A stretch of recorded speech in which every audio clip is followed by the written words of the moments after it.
It's the RJ Ochoa Show on 94.1 San Antonio Sports Star. What's going on in Jerry's world? What's the latest from Cowboy Camp? Find out right here, Friday mornings at 7:30 and 9:30 with the manager and editor-in-chief of Blogging the Boys, RJ Ochoa. Here's Robin Rudy. It's R&R, but we're just a placeholder.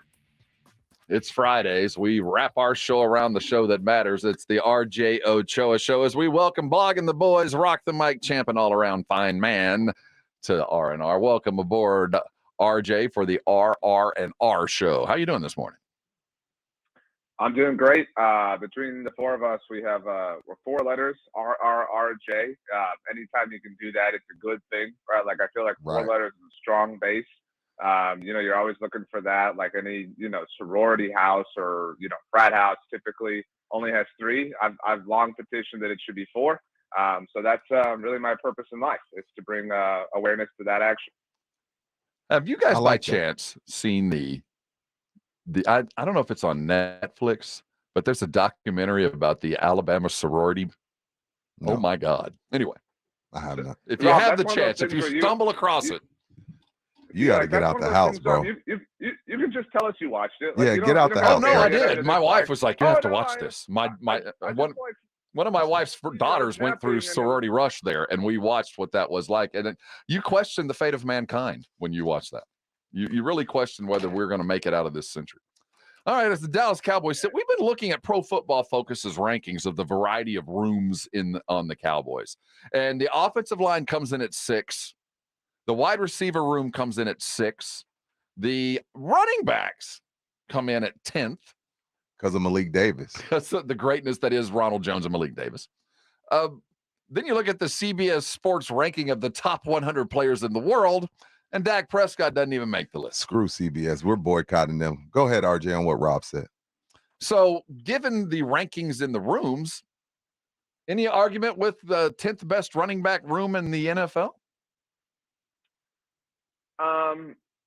I mean, some of this is like not moving goalposts, but like setting up weird goalposts. You know what I mean? It's like, those videos where kickers like in college kick like the Gatorade cap off, you know what I'm saying? Or whatever. Like this is kind of like that, I guess. I mean, like, cool. Like hang the first best running back room, on CBS Sports banner right now. Who cares? Well, like about the room, I care about the top dog, the number one. I think it's silly to not have Dak Prescott be in your time. It's impossible to take what anybody says about Dak Prescott seriously, positively or negatively. No, that's too far. That's too far. We can take some of the stuff serious. CBS, I'm with you. I'm not a big Dak guy. CeeDee Lamb at 48, but Dak not on there is stupid. But some of the things that are said about Dak are real. Let me rephrase. When there is like an end of spectrum thing said about Dak, like you can throw the exercise. Okay, got you. And I don't need I got you. do that with this exercise. Somebody put some hard work behind this, but yeah, like somebody who has Dak number 1 or Dak off a top 100, it's like, come on, let's relax a little. We don't have to do this. We're all adults here. I mean, however you want to slice it, the Cowboys have one of the best rosters in the NFL. They have one of the best receiver rooms in the NFL. They have one of the best running backs in the NFL. They have one of the best quarterbacks in the NFL. They have one of the best quarterbacks in the conference, if you want to whittle it down, in the NFC East, obviously. And so it's strange because I don't know that they have the best anything, except maybe the best pass rusher in Micah Parsons. But even then, people would make arguments for Nick Bosa or TJ Watt or whatever. But I mean, if they've got nothing but silver and bronze medals, there's a lot of teams that only just have one gold medal. You know what I'm saying? So like that has allowed the floor for their team to be a lot higher. Your piece on Blogging the Boys, you said it seems Trayvon and CD could get done during training camp, before training camp. What made you go there, and what makes you think that will happen? I mean, the verbiage that's always associated with this stuff is training camp. I mean, y'all know what it's like. Those courts in Oxnard, there's energy there. You know what I mean? I love those courts. It's impossible to not be there and feel love and feel harmony and feel peace and really to feel gratitude.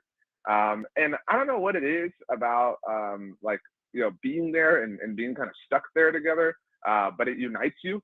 And that's kind of what happens with the Cowboys. I mean, historically, their long-term deals have happened here. There are exceptions, Dak Prescott, DeMarcus Lawrence, those have gotten done kind of in the spring before even this time of year. But I mean, generally speaking, like their franchise cornerstone, you put them on the posters outside of AT&T Stadium and the star players. Those deals get brokered while everyone is out in Oxnard. Everyone can kind of, hey, meet me in the conference room that's, a walk away from you that you can take in flip-flops. You know what I'm saying? And so with these matters pressing, it makes sense that this would happen at training camp. And I would bet there's at least 2 deals that get done at training camp. Now, I don't know if these are them because these are some high price, heavy figure deals. But the Cowboys also have a deal to get done with Terrence Steele. The Cowboys also have a deal to get done with Tyler Biadasz. I mean, like, there are going to be, pens meeting paper in those beautiful, dormitory-style rooms over and Jerry likes to sign deals there. He likes to be. It's the weather, man. Yeah, there's something it's about the weather. That they kind of get in those empty rooms, and Jerry likes to come out and get a deal done and talk about it in front of everybody in his baseball cap and amongst the players. Last week when we talked about the Texas, if you really want to say it right, under Shoddy. We all say Shoddy. Are we allowed to do that? Yes. Okay. What do you see the role of the tight ends here? Because when I think of the old West Coast offense, I look at Brent Jones and some of the guys in San Francisco, great success. I didn't see a lot of that kind of tight end success in Green Bay, though, when McCarthy was coaching there. We have seen Dalton Schultz. Where is the tight end part of this football team going? Is it just a piece, or is it be a functioning part, a really important part of the offense?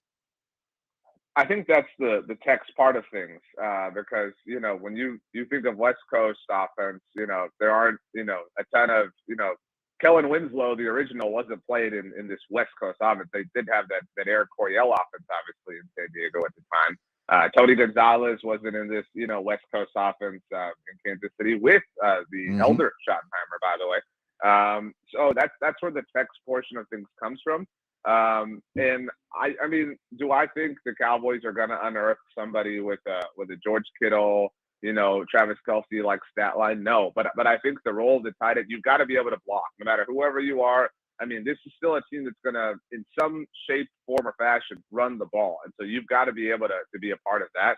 But you do have to be an athlete. You do have to be able to get downfield. And again, like, I'm not saying like the Cowboys are settling there, but you don't have to be, ripped. You don't have to be shredded. The Cowboys are not looking for Kyle Pitts at tight end from an athlete, sort of composite standpoint. But I mean, that's where Luke Schoonmaker, a lot of people are bagging on him because he's 25 years old, which is ancient for a rookie in the NFL. Damn, I didn't realize that. I didn't even realize that either. He's Chris Winkie. Did he fail a grade? He's what Chris happened? Winkie. It was COVID, dude. Everybody got 8 years. He is sneaky athletic. Oh my gosh! Don't do that. This term "sneaky athletic" He's a gym is the rat, RJ. worst description No, ever. I mean, I'm not saying that, but like, if you go by his testing scores, he is athletic, and that's something. Oh, okay. Look, I got you. Testing this for a reason. And so the morning after he was drafted, I wrote something for our site about it was average yards at the reception last year. So like before any yards after the catch. Because everybody's all hyped about Jake Ferguson, Jake Ferguson. Jake, and again, this was a really, really, really small sample size because Jake had like 12 catches last year, something like that. But it was literally like 1.9. So you're talking about, on average, the dude traveled 1.9 yards down the line of scrimmage, that's like awful. when catching the ball. That's awful. So that's nothing but these like drag routes, not even everybody bagged on Kellen for these curl routes. That's literally just hanging out the line of scrimmage. But that's where I think Luke Schoonmaker comes in and helps. He challenges, again, not 50 yards downfield, but 8, 10, 12, and he's somebody who can kind of hang out with those linebackers in the middle of the field. And that's the role, to carve up that middle, that Y option, just like Jason Witten. That's the Tex version. I follow you on social media, RJ. I've actually reached out to you to help me with mine. I think you do a fantastic job. But the drool fest that you had with Tyler Biadasz the other day was a little disturbing. And I have to wonder why you're trying to make him out to be Jeff Saturday or Mike Webster. And are you comfortable giving him Jason Kelce money? Because you said that is a deal that needs to get done. You comfortable giving Biadasz $13 to $14 million a year and taking up that type of percentage of your cap? Two things. One, you referred to it as the other day, like it was like 3 days ago. It was literally yesterday. Okay. 24 hours ago. But Rudy lives fast, man. Is, Go ahead. The way I appreciate your honesty in social media and that kind of conversation. So I'll respond with some just straight up honesty. This time of year, if you do what I do or we do, we are like sharks at the aquarium. Yes. And this was the one bit of the one bit of bread that the 4-year-old dropped in, and I'm gonna take this and I'm gonna do it makes sense. Got you. So I'm with you now. Well, keep doing it. Do it again right now. Okay, I got you now. Okay, we got that out the way. Nothing happening in the world, but you know what? Tyler Biotis was on Good Morning Football, and he did yoga with the crew. So that became a big old, content. I see what happened. In my life. I see what happened. Okay. But I mean, in reality, he is one of the best centers in the NFL. He is a point of stability, and it's easy to see these, CeeDee Lamb, Trayvon Diggs, Micah Parsons soon, the Dak extension. It's easy to see those and miss these that slip between the cracks. But everybody talks about like, oh man, the Cowboys are so lucky they had Romo and Dak. Cowboys had Travis Frederick and Tyler Biotis back to back. Cowboys haven't worried about center since 2012. Think about how long ago 2012 was. Like that's a really, really, really long time. Good point. And so, it's worth, is he worth that money? No. But that's why it's worth doing the deal now. Because what if he is worth that money at the end of the season? You know what I mean? Like you don't want to bet on that. Like be smart, be proactive, pay a little bit more over the top right now so that you get this guy done long term right now. RJ Ochoa of Blogging the Boys joining us for his weekly. And as we look at Biotis' future, whether he earns it and stays or gets paid someplace else, tell me about what your thoughts are on Jabril Cox. Is he battling for a job or just or even a roster spot? So Jabril Cox was somebody who 2 years ago we had the testing hype with, right? Mm-hmm. Super athlete, super great. What he had done at LSU, he had been given the 18 at LSU that like all the special players get to wear. So he had all off the field traits and qualities and things like that in a leadership sense. And last year, the Cowboys drafted Damone Clark in the 5th round. And we all said, this dude just had spinal fusion surgery, redshirt year, no way, no how he plays. Not only does he play, but he takes snaps away from Jabril Cox. He's a dog. Think about how but think about how inconceivable that was. You know what I mean? Like at this time a year ago. And so for Jabril Cox to kind of fall all the way down was really disconcerting. And I would add, because sometimes I can be a bit of a skeptic, you have to really, be careful with what comes out right now. And the big hype right now is about 2 players, Jalen Tolbert and Jabril Cox. Okay, why are these players being hyped? Because these are players who have had the opposite of hype for basically their entire Cowboys careers so far, albeit very short careers. So like that did feel a little bit like, hey guys, hey look, Jabril Cox, it's actually working out. Check it out. Right. Jabril Cox is over here, everybody, whatever. But I'm not a believer. Like his big strength was his ability in space. And we just haven't seen that. I mean, we saw it, I should say, during that 2021 season. It was horrible because Daniel Jones got hurt, but he had this amazing play where he just closed so quickly on Daniel Jones. And you kind of thought like we're about to see it happen, but it just really fell apart so quickly. So I'm a little bit out, but I'd love to be proven wrong. Well, is Overshown going to take more snaps? He's a little guy. I hope he gains some weight. Overshown, I think, is going to take Luke Gifford snaps from last year. Overshown's going to be a special teams monster this year. But yeah, I mean, like if you're building towards the future, Overshown's a part of it. I mean, I don't know what role Jabril Cox has on this team right now. He's just another linebacker right now, and linebacker isn't a sexy position in general. So you don't want to be just another one. And he's kind of been relegated right now. He's Andy, and the Cowboys have a lot of Buzz Lightyears. Mike failed NFL GM Mike Tannenbaum said the offense will not be as good, but they will win more games. Do you agree? Which they won 12. That's tough. I mean, well, first of all, what's the deal with the shot at Mike here? Like, I failed. Like, there's a lot. Rob makes me call him that. I would never disrespect someone like that, but Rob makes me, and it sounds funny. Because if he was a successful one, he'd be GMing right now. I suppose that's fair. I mean, that's the ultimate like fence riding line, right? Like, oh, this food was prepared better, but it's gonna taste worse. Like what? Like what does that even mean? Like, the offense on better is paper, or the offense on paper is better. Sorry, it's a better offense. It's got a more aggressive play caller. I mean, so it's better. It's probably going to be better, and that's probably going to translate. And they might not win more games because they're due to not. The schedule's tough too. Schedule's really tough as well. Do you know the last time they won double-digit games in 3 consecutive years? 90s. That's what they're trying to do here. 90s, I guess. I don't. It was 1994 through 1996. Okay. So, I mean, like, excuse me for going on the extremely bold limb and saying, you know what, the Cowboys, they're going to disappoint this year. Thank you, failed Mike Tannenbaum. Thank you very much. You have a great article, RJ. I love this is a sports talk radio Which one? article. The Barnwell article, the discussion about the players on rosters on the NFL right now that have the potential to be the best ever at that position on their team. And how many teams have guys that are on their team right now that could end up being the very best in the history of their franchise.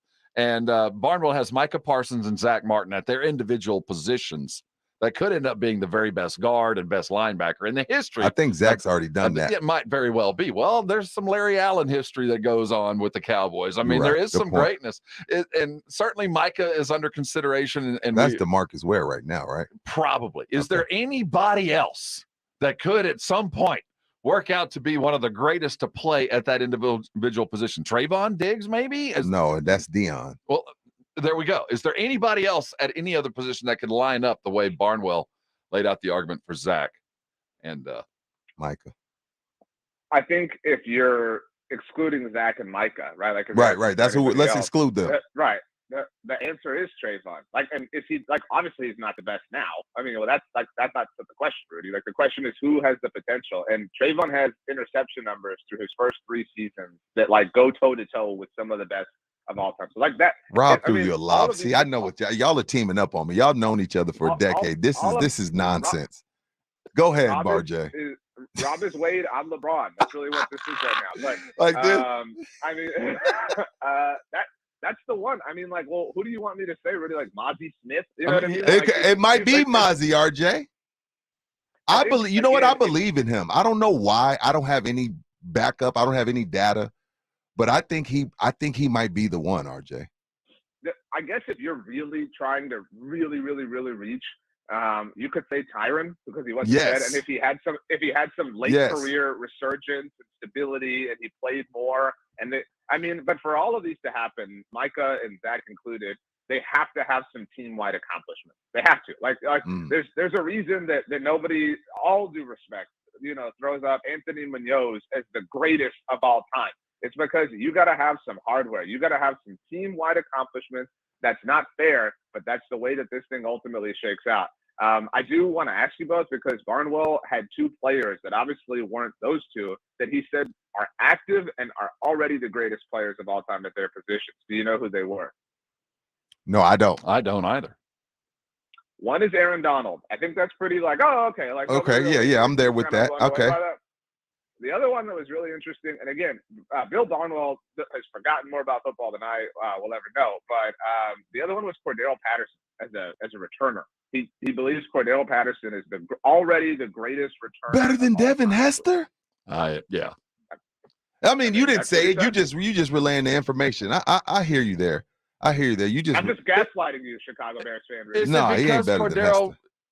Man, that's interesting because I wouldn't even. Is it because he does punts? I think kicks? He's a great football player. I don't think he's the best returner ever. I don't believe that. That was the one. But I mean, Zach had some of the higher odds that he laid out. The only person who wasn't Donald or Patterson that was given better odds was Travis Kelce. I mean, he's got a chance too. If they do some more special things, to be the greatest tight end of all time, I think.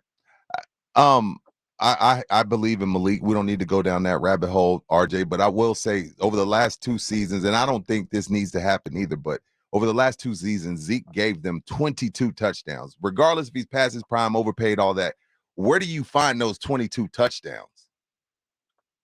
Look, I love Zeke. Zeke is responsible for some of my more special memories. Yeah, I'm not saying that they need to bring Zeke back. I'm just talking about replacing 22 touchdowns. I know, but the reason I wanted to cut him off was because like you find those anywhere, dude. You find those with Mozzie Smith. Do you know Zeke's longest touchdown run last season was 6 like yards, 8 maybe yards? 8. Okay, I was close. Yeah, I mean, so like, all right. Oh no! Oh my God! What are we gonna do? You're so rude, man. You're so rude. The Cowboys signed Hunter Lupke. You know, does anybody know who Hunter Lupke is? Yeah, he sounds like a fullback.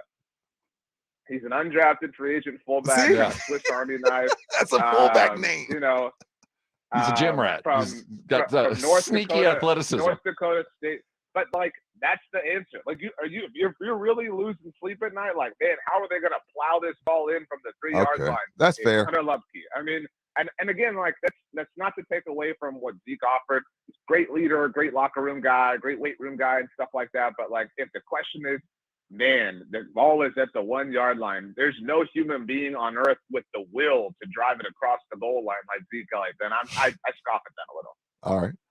I want to go back to this best player at positions.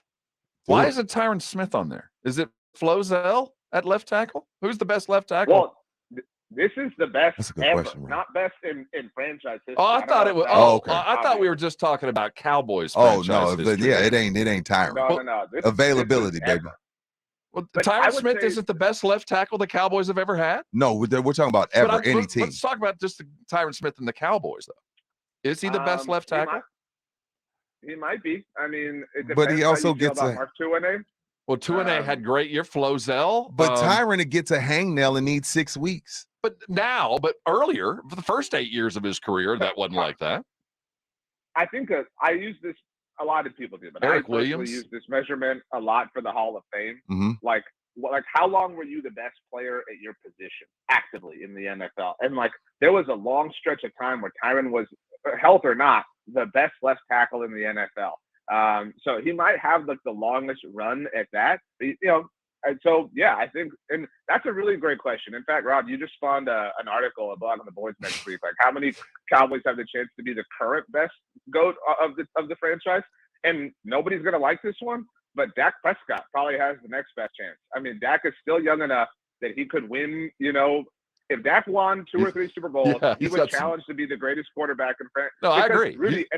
At the end of the day, Rudy, like, and this benefits Dak. He plays in an era where when he's done, he's going to likely own every single passing record in franchise history. And you put a ring in it? If he has the hardware to go, along with that, again, that's the biggest if. Obviously, he is widely regarded as this massive, important leader, and he's been so important for the culture of the team. And he'll be viewed as somebody who survived the Garrett era. I mean, he's got a chance.